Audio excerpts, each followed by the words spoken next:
Fiancée Rosalie, the CEO, told me the company wasn't doing well and cut my salary in half. But then I saw her assistant Tyler bragging on Instagram. The boss not only gave me a raise but also bought me a luxury car because she was worried I'd be tired from work. She's so thoughtful. In the photo, he and my fiancé were standing in front of a newly purchased $1 million luxury car, looking blissfully happy. I pondered for 2 seconds, then hit the like button. That evening, Rosalie called an emergency meeting. Using the excuse that I was disrupting the company's atmosphere, she withheld my entire month's salary and gave it to her assistant as compensation for emotional distress. Everyone looked at me sympathetically, thinking I would go crazy and make a scene. But I just calmly packed up my things from my desk and handed my resignation letter to her. Docking my salary isn't enough for bullying a colleague. I'll resign voluntarily. As soon as I finished speaking, Rosalie's assistant Tyler quickly chimed in. Felix, how can you resign over such a small matter? You've been with the company for so long, and Rosalie has always been so good to you. If you resign at this critical moment, how will everyone view Rosalie? Rosalie, please come and talk Felix out of it. Rosalie might have wanted to persuade me earlier, but after hearing Tyler's words, her anger grew. She snorted coldly. Why should I persuade him? If he wants to leave, let him leave.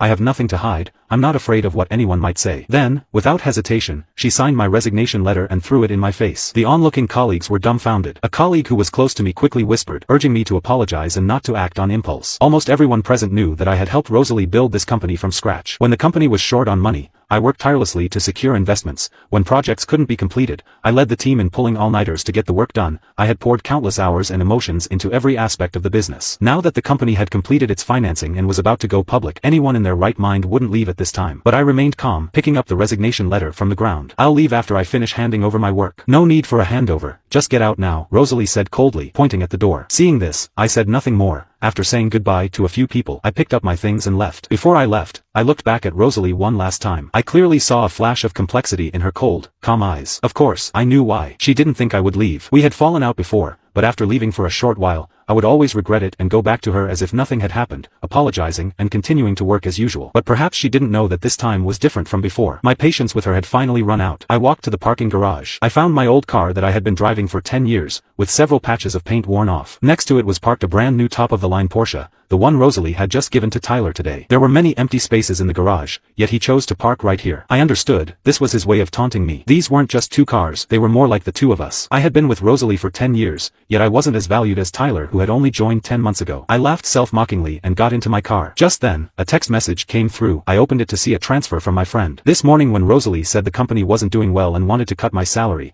I was worried she was under too much pressure. I immediately contacted a friend and borrowed $50,000. I had originally planned to give it to her, but then I inadvertently saw Tyler's Instagram post about Rosalie buying him a new car. At that moment, I was surprisingly calm, feeling neither sad nor jealous to the point of madness. Perhaps it was because it had happened too many times. Tyler had been recruited into the company by Rosalie as an exception. His work ability was a complete mess.